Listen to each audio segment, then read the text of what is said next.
the National Association of Realtors lawsuit.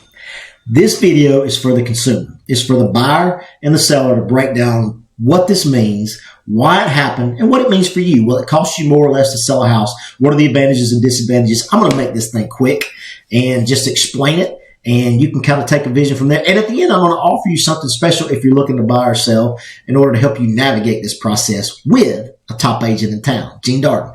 Subscribe if you like this, share, and I really, really appreciate you watching it. So let's get to it. All right. So listen, the biggest thing is, so as a listing agent, if we go in and list a property, let's say we listed at 5 to 6%. There's no set commission. And regardless of what Joe Biden said in his little speech a couple days ago, commissions have always been negotiable. So that was just false. But let's just, for hypothetical reasons, say you sign a listing contract at 5 to 6%. Well, I'm one agent. There's 6,000 agents in Birmingham. So most likely the rest of the agents in the market, one of them is probably working with, or several of them are working with buyers that are prospective buyers for my home. So when I talk to a seller, I say, Mr. Seller, this is the commission that we've agreed upon, and I'm going to offer half this to a buyer's agent because there's 6,000 of them in one of me. So there's a great chance we're going to get a lot more exposure by offering that commission. Well, the Department of Justice doesn't want that because they don't want us inflating buyers' commissions and bringing agents to properties that we inflate the price to buy, which in the end the consumer loses, which, you know, in your everyday regular real estate deal, that is not what's happening. But it's happening in a few places like New York and Los Angeles, so everybody gets to pay the price. So here's what happens.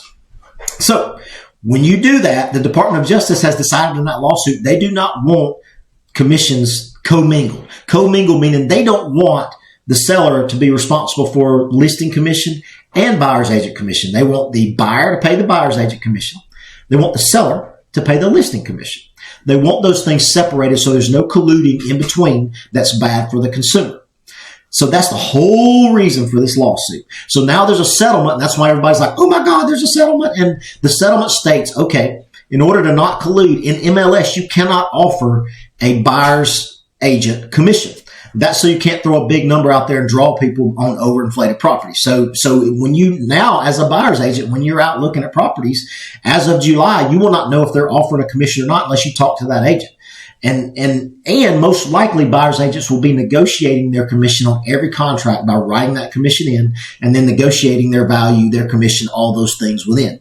So the seller still at this time with that settlement can offer a buyer's agent commission, but it's only communicated through the paperwork and through the agent. It cannot be an MLS.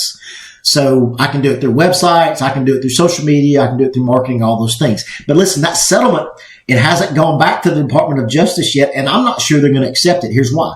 They want commissions completely separated, not just, well, you can offer it, but not, the seller can offer the buyer's agent a commission, but just not in public. They want them separated altogether. Think about this for a second. If that happens and you're a buyer, right now we're dealing with affordability because rates are higher, home prices are inflated. So right now, if you are a buyer in this market, a large percentage of buyers are stuck on this affordability thing and can barely afford the house that they're getting. If you throw in them having to pay an agent's commission on top of that, that's going to be very challenging. Well, but they still want a house. Well, what's that going to do? That's going to drive them to the listing agent, directly to the listing agents. They don't have to pay a buyer's agent commission, but the listing agent is representing the seller, and the listing agent is very experienced in real estate practice. So what does that do to the buyer? Obviously, it's a challenge. However, if you are a buyer, get you a buyer's agent that knows how to negotiate their worth, knows how to structure deals, knows how to communicate, knows how to public relations, and you can still put those deals together even if they aren't coupling the commission, just in the way you present and the way you negotiate the deals. So if you're a seller, could this save you some money? Could you sell your house for 3% instead of, let's say, 5 to 6 with a listing agent and still get max exposure, max marketing, all the things? Absolutely. Will you get as much traffic if you don't offer a buyer's agent commission in some way, form, or fashion? Probably not, just because most agents are working with buyers. So if your listing agent's really good at marketing, most likely you will sell your home. Will you get as much as if you had 5 or 6 people competing for it? Probably not. Will it make up the difference in the commission you're not paying? In a lot of instances, probably so. And if you're a buyer and you don't have a buyer's agent, you're putting yourself at high risk by not paying commission. But if you don't have the money to pay commission, will you go straight to the listing agent and just let them write the paperwork and take your chances? Most likely so.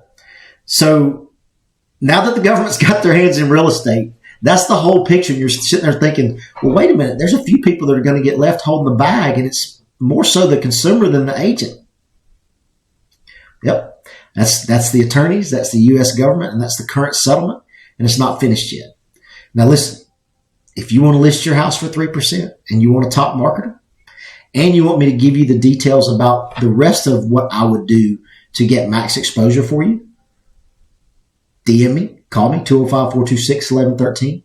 Same with a buyer. If you're a buyer and you don't want to pay that commission, but you want to talk to somebody with a plan that can still represent you at the highest level, but not put you in a really tough position financially, DM me, call me, 205-426-1113. I'll share my plan with you with that as well. We didn't fall off the turnip truck. We've been doing business for 15 years. We understand how to navigate this. Most of this we've already been doing. It's just a different way to do it, a different way to structure it. Will it be better for the consumer in the end? I'm not sure. Time will tell. But can we adapt and win? We can. I'm Gene Darden, Southern Realty Specialist, Real Brokerage, 205-426-1113. If you get a chance, share this. Sure would appreciate it. Again, if you want to buy or sell, let's connect. Have a blessed one.